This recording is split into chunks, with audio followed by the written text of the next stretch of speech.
हजूर नबी करीम सल्लल्लाहु अलैहि वसल्लम को ये तस्बीह जिब्राइल ने बताई थी। अल्लाह ये तस्बीह पढ़ने वाले को 10,000 हज उम्रे का सवाब और कज़ा नमाजें अदा तसव्वुर फरमाता है।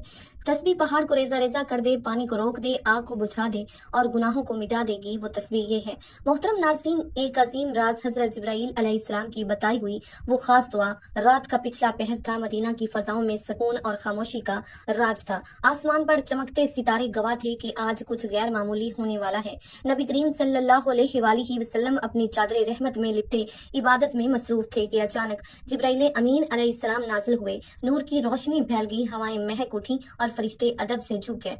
हजरत जिब्राइल अलैहिस्सलाम ने कहा, ए मोहम्मद सल्लल्लाहु अलैहि वसल्लम, मैं एक ऐसा राज लेकर आया हूँ जो क़यामत के दिन बंदे को ऐसा मुकाम अता करेगा कि लोग हैरत में पड़ जाएंगे। उसके चेहरे से नूर फूटेगा जैसे 14वीं का चांद चमकता है।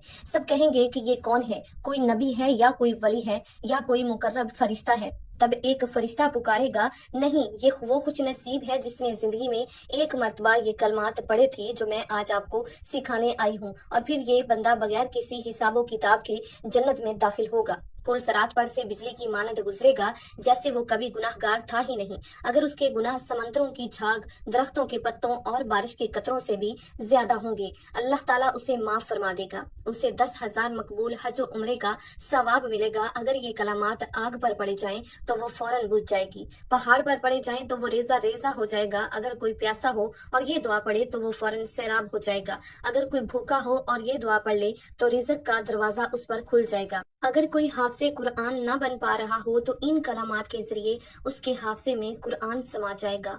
वो मुबारक कलामात ये हैं। मोहतरम नाजरीन, हजरत अबू बकर सिद्दीक रज़ी अल्लाह ताला अन्हु फरमाते हैं, मैंने ये कलामात रात और दिन में पढ़े। मुझको वो शरफ नसीब हुआ जो दुनिया की सबसे बड़ी दौलत से बढ़कर था। मुझे ख्वाब में सरकार दो आलम मदीना सल्लल्लाहु अलैहि वसल्लम की ज़ियारत का शरफ अता हुआ। हजरत उमर फारूक रज़ी अल्लाह ताला अन्हु फरमाते हैं, जब भी मैंने किसी हाजत के लिए दुआ मांगी, अल्लाह ताला ने मुझे कभी मायूस नहीं किया। मेरी हर दुआ कबूल हुई, कभी भी कोई दुआ रद्द न हुई। हजरत उस्मान गनी रज़ी अल्लाह ताला अन्हु को कुरान पाक हिफ्ज करने में मुश्किल पेश आ रही थी। वो सरकार दो आलम सल्लल्लाहु अलैहि वसल्लम की खिदमत में हाजिर हुए और अर्ज की, या रसूलुल्लाह सल्लल्लाहु अलैहि वसल्लम, मैं कोशिश करता हूँ मगर कुरान मुझे याद नहीं होता। नबी करीम सल्लल्लाहु अलैहि वसल्लम ने मुस्कुरा कर फरमाया, ये कलामात पढ़कर दुआ करो, तुम्हें कुरान याद हो जाएगा। हजरत उस्मान गनी रज़ियल्लाहु ताला अन्हु ने ये कलामात पढ़े और फिर कुरान उनके सीने में उतर गया। क्या आप भी इन कलामात को जानना चाहते हैं? क्या आप भी चाहते हैं कि क़यामत के दिन बगैर हिसाब जन्नत में दाखिल हों? क्या आप चाहते हैं कि पुल सरात से बिजली की तरह पार हो जाएं? क्या आप चाहते हैं कि हर हाजत पूरी हो? ये वो राज है जो हजरत जिब्राइल अमीन अलैहिस्सलाम ने खुद लेकर आए थे।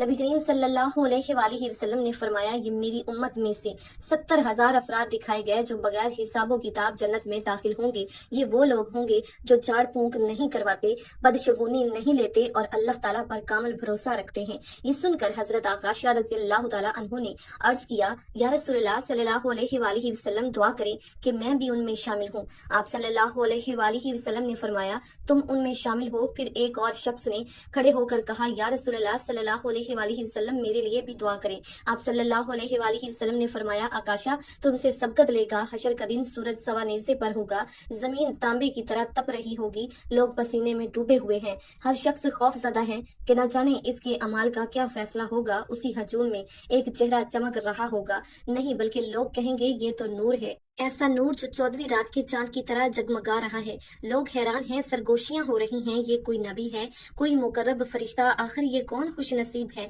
आसमान से एक ऐलान होता है, ये वो बंदा है जिसने ये कलामात पढ़े थे जो अल्लाह के खास बंदों के नसीब में लिखे गए, और फिर वो शख्स बगैर हिसाबो किताब जन्नत में दाखिल हो जाता है। पुल सिरात पर से यूं गुजर जाता है जैसे तेज हवा का झोंका, उसके गुनाहों का नामो निशान तक नहीं रहता, गोया वो दुनिया में भी कभी था ही नहीं। उसके अमाल नामे में 10,000 हज उम्रे का सवाब लिख दिया जाता है। ये वही कलामात हैं जो प्यासे को सैराब कर देते हैं, भूखे के लिए रिज़्क के दरवाजे खोल देते हैं, पहाड़ों को रेजा रेजा कर देते हैं, आग को फौरन बुझा देते हैं, हाफिज़े कुरान को ऐसा हाफसा अदा करते हैं, अल्फाज दिल पर नक्श हो जाते हैं। हजरत अबू बकर सिद्दीक रज़ी अल्लाह ताला अन्हु फरमाते हैं, मैंने ये कलामात पढ़े और उसी रात ख्वाब में सरकार दो आलम सल्लल्लाहु अलैहि वसल्लम की ज़ियारत नसीब हुई। हजरत उमर फारूक रज़ी अल्लाह ताला अन्हो कहते हैं, मैंने हर हाजत के लिए ये दुआ पढ़ी और कभी रद्द न हुई। हजरत उस्मान गनी रजी अल्लाह ताला अन्हो गवाही देते हैं, मुझे कुरान याद करने में मुश्किल थी, मैंने ये कलामात पढ़े और कुरान मजीद मेरे सीने में उतर गया। हजरत अली रजी अल्लाह ताला अन्हो फरमाते हैं, जब मैं तलवार थामता तो मेरा दिल अल्लाह के नूर से रोशन हो जाता। मैं ये कलामात पढ़ता जो जमीन और आसमान के दरमियान पुल बांध देते हैं, और फिर मेरी तलवार रोशनी की मानद लंबी होकर दुश्मन के सीने में उतर जाती थी। मैं जहाँ चाहता मेरा वार वहीं जाता और पहाड़ मेरे सामने मोम की तरह पिघल जाते। मेरी तलवार सिर्फ फौलाद की नहीं थी, बल्कि इसमें अल्लाह ताला के हुक्म की बिजली दौड़ती थी। दुश्मन मेरा नाम सुनते ही लर्ज उठते। मैदानी जंग मेरी ज़रबों से गूंजने लगता और मैं देखता कि फतह मेरे कदमों में आ गिरी है। अल्लाह ताला ने मुझे वो हाथ अता किए जो जुल्म का बोझ काट देते, वो हाथ दिए जो हक का झंडा बुलंद करते, और वो नजर दी जो आने वाले वक्तों की चालों को भांप लेते। मुझे जंगों में कामयाबी मेरी ताकत से नहीं, बल्कि इस कामिल यकीन से मिली कि मैं हक पर था, और हक की हमायत में मेरा हर बार बिजली की कड़क और हर कदम शेर की गरज था। ये वो खजाना है जिसे जिब्राइल अमीन अलैहिस्सलाम खुद लेकर आए। ये वो राज जो क़यामत में नजात का जरिया बनेगा। ये एक हैरान कुन मंजर था। एक मर्तबा सहाबा कराम रज़ी अल्लाह ताला अन्हुम नबी करीम सल्लल्लाहु अलैहि वसल्लम के गिर्द बैठे हुए थे कि अचानक एक अजनबी शख्स मस्जिद में दाखिल हुआ। उसके कपड़े नहायत सफेद, बाल काले और सफर की कोई आसार न थे। किसी ने उसे पहले नहीं देखा था। वो नबी करीम सल्लल्लाहु अलैहि वसल्लम के करीब आया, बिल्कुल सामने बैठकर घुटनों से घुटने मिला दिए और अपने हाथ जानों पर रख दिए। उसने कहा, मोहम्मद सल्लल्लाहु अलैहि वसल्लम मुझे इस्लाम के बारे में बताएं। रसूल अकरम सल्लल्लाहु अलैहि वसल्लम ने फरमाया, इस्लाम क्या है? इस्लाम ये है कि तुम गवाही दो कि अल्लाह के सिवा कोई माबूद नहीं और मोहम्मद सल्लल्लाहु अलैहि वसल्लम अल्लाह के रसूल हैं। नमाज कायम करो, ज़कात अदा करो और रमजान के रोजे रखो, और इस्तात हो तो हज करो। अजनबी ने कहा, आपने सच फरमाया। वो हैरान थे। ये शख्स सवाल भी कर रहा था और खुद ही जवाब की तस्दीक भी कर रहा था। फिर उसने पूछा, मुझे ईमान के बारे में बताएं। आप सल्लल्लाहु अलैहि वसल्लम ने फरमाया, ईमान ये है कि तुम अल्लाह, उसके फरिश्तों और उसकी किताबों, उसके रसूलों, क़यामत के दिन और तकदीर पर ईमान रखो, चाहे वो अच्छी हो या बुरी। उस शख्स ने वही कहा, आपने सच फरमाया। फिर उसने पूछा, मुझे एहसान के बारे में बताएं। रसूल अकरम सल्लल्लाहु अलैहि वसल्लम ने फरमाया, एहसान ये है कि तुम अल्लाह ताला की इबादत ऐसे करो जैसे तुम उसे देख रहे हो, और अगर ये ना हो तो कम अज कम ये यकीन रखो कि वो तुम्हें देख रहा है। फिर उस अजनबी ने क़यामत की निशानियां पूछी और कुछ निशानियों का जिक्र करके वो बाद चला गया। हजरत मोहम्मद मुस्तफ़ा सल्लल्लाहु अलैहि वसल्लम ने सहाबा से पूछा, जानते हो ये कौन था? सहाबा ने कहा, अल्लाह और उसका रसूल बेहतर जानते हैं। आप सल्लल्लाहु अलैहि वसल्लम ने फरमाया, ये जिब्राइल अमीन अलैहिस्सलाम थे जो तुम्हें तुम्हारा दीन सिखाने आए थे। नबी करीम सल्लल्लाहु अलैहि वसल्लम ने फरमाया, क़यामत से पहले दज्जाल ज़ाहिर होगा जो दुनिया का सबसे बड़ा फितना होगा। वो एक आंख से काना होगा, उसकी दूसरी आंख ऊपर की तरफ उभरी हुई होगी। वो लोगों को जन्नत और जहन्नुम दिखाएगा, लेकिन उसकी जन्नत असल में जहन्नुम होगी और उसकी जहन्नुम असल में जन्नत होगी। सहाबा हैरान होकर सुन रहे थे। आप सल्लल्लाहु अलैहि वसल्लम ने मजीद फरमाया, वो जमीन में 40 दिन तक रहेगा, लेकिन वो दिन इस तरह होंगे, पहला दिन 1 साल के बराबर, दूसरा दिन 1 महीने के बराबर, तीसरा दिन 1 हफ्ते के बराबर, और बाकी दिन आम दिनों जैसे होंगे। सहाबा कराम ने फौरन पूछा, या रसूलल्लाह सल्लल्लाहु अलैहि वसल्लम, जो दिन 1 साल के बराबर होगा, क्या उसमें हम सिर्फ 5 नमाजें पढ़ेंगे? आप सल्लल्लाहु अलैहि वसल्लम ने फरमाया, नहीं, बल्कि वक्त का हिसाब करके नमाज अदा करना। फिर आप सल्लल्लाहु अलैहि वसल्लम ने फरमाया, दज्जाल पूरी जमीन पर तेजी से सफर करेगा, जैसे बादलों को हवा उड़ाती है। वो मदीना मक्का में दाखिल नहीं हो सकेगा, क्योंकि वहाँ फरिश्ते उसकी हिफाजत करेंगे। फिर नबी करीम सल्लल्लाहु अलैहि वसल्लम ने दज्जाल के कत्ल की खबर सुनाई। हजरत ईसा इब्ने मरियम अलैहिस्सलाम दमिश्क के मशरिक में सफेद मीनार पर उतरेंगे। उनके हाथों में नेजा होगा। वो दर्ज इसराइल के करीब एक जगह में कत्ल करेंगे। एक रात जब मक्का खामोश था, रसूल अकरम सल्लल्लाहु अलैहि वसल्लम पर वही का नज़ूल हुआ। मोहम्मद मुस्तफ़ा सल्लल्लाहु अलैहि वसल्लम को आसमानी सफर पर ले जाया गया। हजरत जिब्राइल अलैहिस्सलाम आपको बैतुल मक़दस मस्जिद अक्सा ले गए, जहाँ तक तमाम अंबिया ने आपके पीछे नमाज अदा की। फिर आपका सफर आसमान की तरफ हुआ। पहले आसमान पर हजरत आदम अलैहिस्सलाम से मुलाकात हुई, दूसरे पर हजरत याहिया और हजरत ईसा, तीसरे आसमान पर हजरत यूसुफ, चौथे आसमान पर हजरत अदरीस, पांचवें आसमान पर हजरत हारून, छठे आसमान पर हजरत मूसा, सातवें आसमान पर हजरत इब्राहिम अलैहिस्सलाम से मुलाकात हुई, जो बैतुल मामूर के साथ टेक लगाए बैठे थे।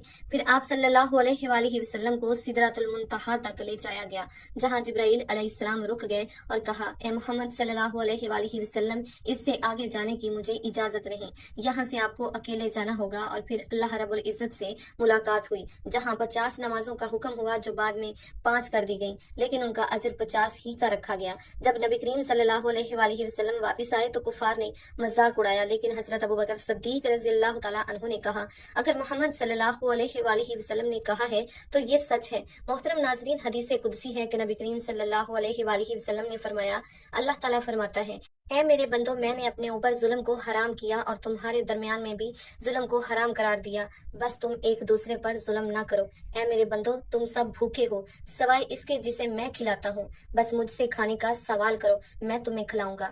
اے میرے بندو، تم سب ننگے ہو سوائے اس کے جسے میں پہناتا ہوں، بس مجھ سے لباس مانگو، میں تمہیں پہناؤں گا۔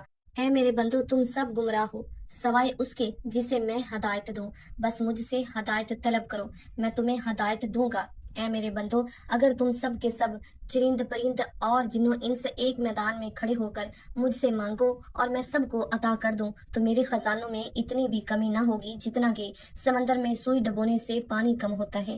نبی کریم صلی اللہ علیہ وآلہ وسلم نے فرمایا، کیا تم جانتے ہو کہ مفلس کون ہے؟ صحابہ کرام نے عرض کیا، ہم میں مفلس وہ ہے جس کے پاس نہ درہم ہو نہ مال۔ حضرت محمد مصطفیٰ صلی اللہ علیہ وآلہ وسلم نے فرمایا، میری امت کا مفلس وہ شخص ہوگا جو قیامت کے دن نماز، روزہ اور زکوٰۃ لے کر آئے گا، لیکن اس نے کسی کو گالی دی ہوگی، کسی پر تہمت لگائی ہوگی، کسی کا مال کھایا ہوگا، کسی کا خون بہایا ہوگا، کسی کو مارا ہوگا، بس اس کی نیکیاں ان لوگوں میں بانٹ دی جائیں گی۔ اگر اس کی نیکیاں ختم ہو گئیں اور حقوق باقی رہے تو ان لوگوں کے گناہ اس میں ڈال دیے جائیں گے اور پھر اسے جہنم میں ڈال دیا جائے گا۔ نبی کریم صلی اللہ علیہ وآلہ وسلم نے فرمایا، بنی اسرائیل میں 3 شخص تھے، ایک کوڑی، دوسرا گنجا، تیسرا نابینا۔ اللہ تعالیٰ نے انہیں آزمانا چاہا، بس ان کے پاس ایک فرشتہ آیا، سب سے پہلے کوڑی کے پاس آیا اور پوچھا، تمہیں کیا چیز سب سے زیادہ پسند ہے؟ اس نے کہا، اچھا رنگ اور اچھی جلد، تاکہ لوگ مجھ سے نفرت نہ کریں۔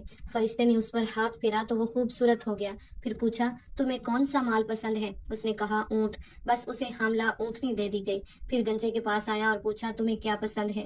اس نے کہا، اچھے بال، تاکہ لوگ مجھ سے نفرت نہ کریں۔ فرشتے نے اس پر ہاتھ پھیرا تو وہ خوبصورت ہو گیا۔ پھر پوچھا، تمہیں کون سا مال پسند ہے؟ اس نے کہا، گائے، پھر اسے حاملہ گائے دے دی گئی۔ پھر نابینا کے پاس آیا اور پوچھا، تمہیں کیا پسند ہے؟ اس نے کہا، اللہ مجھے بینائی عطا کرے تاکہ میں لوگوں کو دیکھ سکوں۔ فرشتے نے اس پر ہاتھ پھیرا تو وہ نابینا ٹھیک ہو گیا۔ پھر پوچھا، تمہیں کون سا مال پسند ہے؟ اس نے کہا، بکری، بس اسے حاملہ بکری دے دی گئی۔ گائے، یہ سب جانور بڑھتے گئے یہاں تک کہ ان کے پاس وادیاں بھر گئی۔ پھر فرشتہ کوڑی کے پاس اس کی پرانی حالت میں آیا اور کہا، مجھے کچھ دو، میں محتاج ہوں۔ اس نے کہا، یہ سب میرا آبائی مال ہے۔ فرشتے نے کہا، اگر تم جھوٹے ہو تو اللہ تعالیٰ تمہیں پہلے جیسا کر دے۔ پھر گنجے کے پاس گیا، اس نے بھی انکار کیا تو دعا دی کہ اللہ تجھے پہلے جیسا کر دے۔ پھر نابینا کے پاس آیا اور کہا، میں مسکین ہوں اور مسافر ہوں، مجھے کچھ دو۔ اس نے کہا، یہ سب مال اللہ کا دیا ہوا ہے، لے جتنا چاہیے۔ فرشتے نے کہا، اپنا مال اپنے پاس رکھ، یہ محض آزمائش تھی، اللہ تجھ سے راضی ہو اور تیرے ساتھیوں سے ناراض ہو گیا۔ ایک عظیم راز حضرت جبرائیل علیہ السلام کی بتائی ہوئی وہ خاص دعا رات کا پچھلا پہر تھا۔ مدینہ کی فضاؤں میں سکون اور خاموشی کا راج تھا۔ آسمان پر چمکتے ستارے گواہ تھے کہ آج کچھ غیر معمولی ہونے والا ہے۔ نبی کریم صلی اللہ علیہ وآلہ وسلم اپنی چادر رحمت میں لپٹے عبادت میں مصروف تھے کہ اچانک حضرت جبرائیل امین علیہ السلام نازل ہوئے۔ نور کی روشنی پھیل گئی، ہوائیں مہک اٹھیں اور فرشتے ادب سے جھک گئے۔